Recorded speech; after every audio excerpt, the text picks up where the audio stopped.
রাত গভীর হলে ফেনীর সীমান্তে অজানা এক স্তব্ধতা নামে। নদীর কূলে ঝোপঝাড়ের ফাঁকে কখনো কখনো দেখা যায় দূরের আলো জ্বলে নিভে যায়, কখনো ট্রান্সমিটার কলে ধরা পড়ে গোপন সংকেতের ভেসে আসা তরঙ্গ। সামরিক গোয়েন্দারা বলেন, এই নীরবতা অনেক সময় বড় বিপদের পূর্বাভাস দেয়। কিন্তু এই ফেনী তো কেবল একটি জেলা শহর, তাই না? না, এটি বাংলাদেশের চিকেন নেক, একটি ভৌগোলিক শিরদাঁড়া যার উপর নির্ভর করে চট্টগ্রাম বিভাগের নিরাপত্তা, দেশের অর্থনৈতিক প্রাণসঞ্চার, এমনকি দেশের সার্বভৌমত্ব। সাম্প্রতিক গুঞ্জন বলছে ফেনীতে একটি স্থায়ী সামরিক ঘাঁটি স্থাপন করতে যাচ্ছে বাংলাদেশ। এই ঘোষণাটা এখনো অঘোষিত, কিন্তু রাজনৈতিক ও সামরিক মহলে যেন বাজছে যুদ্ধ প্রস্তুতির দামামা। কিন্তু কেন এই তাড়াহুড়ো? কি এমন ঘটছে ভারত পাকিস্তান সীমান্তে যা ফেনীর বুকে ঘাঁটি স্থাপনকে জরুরি করে তুলেছে?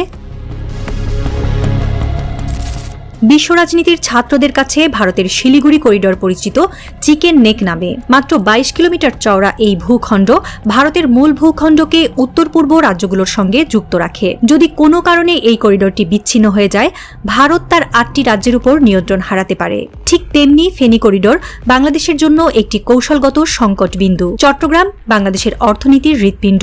এই ফেনী করিডরের মাধ্যমেই দেশের অন্য অংশের সঙ্গে যুক্ত। শত্রু যদি ফেনী দখল করে নেয়, তাহলে সমুদ্র বন্দর সহ চট্টগ্রাম কার্যত দেশের মূল ভূখণ্ড থেকে বিচ্ছিন্ন হয়ে পড়বে। কৌশলগত বিশ্লেষণে দেখা যায়, শিলিগুড়ি করিডরকে কেন্দ্র করে ভারত বহু বছর ধরে সামরিক আধিপত্য বিস্তারের পরিকল্পনা বাস্তবায়ন করেছে। সেখানকার রাস্তাঘাট, সেনানিবাস, রাডার সিস্টেম সবই একটি পূর্ণাঙ্গ প্রতিরক্ষা চক্রে বাধা। এমনকি এই করিডরকে রক্ষার জন্য ভারত তার পারমাণবিক কৌশলের অংশ হিসেবেও বিবেচনা করে। ফেনী করিডরের ক্ষেত্রে বাংলাদেশ এখনও তেমন কোনো সমন্বিত প্রতিরক্ষা কাঠামো গড়ে তুলতে পারেনি। যদিও ভৌগোলিক প্রেক্ষাপটে এটি কোনো অংশেই কম গুরুত্বপূর্ণ নয়, বরং বাংলাদেশের জাতীয় নিরাপত্তা কাঠামোই এটি এক দুর্বল চেইন লিঙ্ক। ফেনী করিডরের দুর্বলতা আরও ভয়াবহ হয়ে উঠতে পারে যদি হাইব্রিড যুদ্ধ বা গ্রে ওয়ারফেয়ার পরিস্থিতি তৈরি হয়, যেখানে সরাসরি যুদ্ধ নয়, বরং সাইবার আক্রমণ, সীমান্তে বিদ্রোহ, নাশকতা বা অর্থনৈতিক অবরোধের মাধ্যমে এলাকা অচল করে দেওয়া হয়। এমন একটি পরিস্থিতিতে ফেনী করিডরের ওপর দ্রুত প্রতিক্রিয়ার সক্ষমতা না থাকলে পুরো পূর্বাঞ্চলের নিরাপত্তা হুমকির মুখে পড়তে পারে। শিলিগুড়ি করিডর ভারতের জন্য যেমন পশ্চিম থেকে পূর্বে যাওয়ার একমাত্র রাস্তা, তেমনি ফেনী বাংলাদেশের অভ্যন্তরীণ রুটে চট্টগ্রাম ও কক্সবাজার সংযোগের জন্য একমাত্র স্থলপথ। অতএব ফেনী হারালে শুধু কৌশলগত মাটি নয়, হারানো হবে দেশের ভবিষ্যৎ বাণিজ্য কেন্দ্র, বঙ্গোপসাগরের ব্লু ইকোনমির স্বপ্ন। ফেনী ও শিলিগুড়ির আরেকটি অভিন্ন বৈশিষ্ট্য হল উভয় করিডরে রয়েছে জাতিগত সংবেদনশীলতা। ভারতের শিলিগুড়ির আশেপাশে রয়েছে গোর্খা ও ভুটানি জনগোষ্ঠী, যাদের উপর বিদেশি প্রভাব থাকা সম্ভব।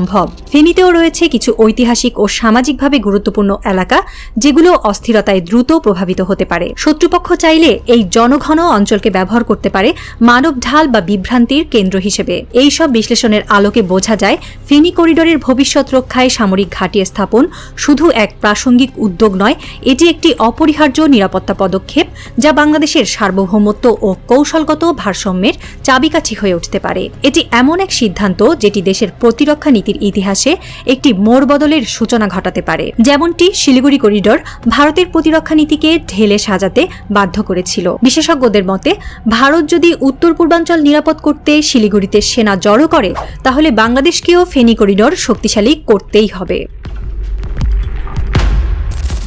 স্বাধীনতার পর থেকেই ফেনী একটি নরম পেট, একটি দুর্বল প্রতিরক্ষা অঞ্চল হিসেবে চিহ্নিত হয়ে আসছে। ভারতীয় নেতাদের কিছু উস্কানিমূলক বক্তব্য এবং রাজনৈতিক মহলের কিছু দুঃসাহসিক হুমকি এই ধারণাকে আরও পোক্ত করেছে। ফেনীতে সামরিক ঘাঁটি না থাকায় এই অঞ্চল আক্রমণের ক্ষেত্রে প্রথম টার্গেট হয়ে উঠবে, এটাই আশঙ্কা। চট্টগ্রাম কিংবা কুমিল্লা ক্যান্টনমেন্ট থেকে সেনা পৌঁছাতে যে সময় লাগবে, সেই ফাঁকে শত্রু যদি শক্ত ঘাঁটি গড়ে তোলে, তখন পুনরুদ্ধার হবে রক্তক্ষয়ী দীর্ঘমেয়াদী সংঘাতের সূচনা। ডক্টর ইউনূস, যিনি এই মুহূর্তে দেশের অন্তর্বর্তী সরকারের হাল ধরেছেন, দৃঢ়কণ্ঠে উচ্চারণ করেছেন, নিরাপত্তা ছাড়া উন্নয়ন এক মরীচিকা। একজন অর্থনীতিবিদ হলেও তিনি বুঝতে পেরেছেন অর্থনীতি নিরাপত্তার পেছনে হাঁটে, আর তাই ফেনীর কৌশলগত গুরুত্ব অনুধাবন করে সামরিক প্রকল্পের নকশা প্রস্তুত করা অত্যন্ত জরুরি। সামরিক বিশ্লেষকরা বিশ্বাস করেন, কৌশলগত প্রতিরক্ষা মানে কেবল প্রতিক্রিয়া নয়, বরং প্রতিরোধ, এবং প্রতিরোধ গড়ে তুলতে হলে ঘাঁটি চাই, চোখের সামনে, শত্রুর নিশানার ওপর।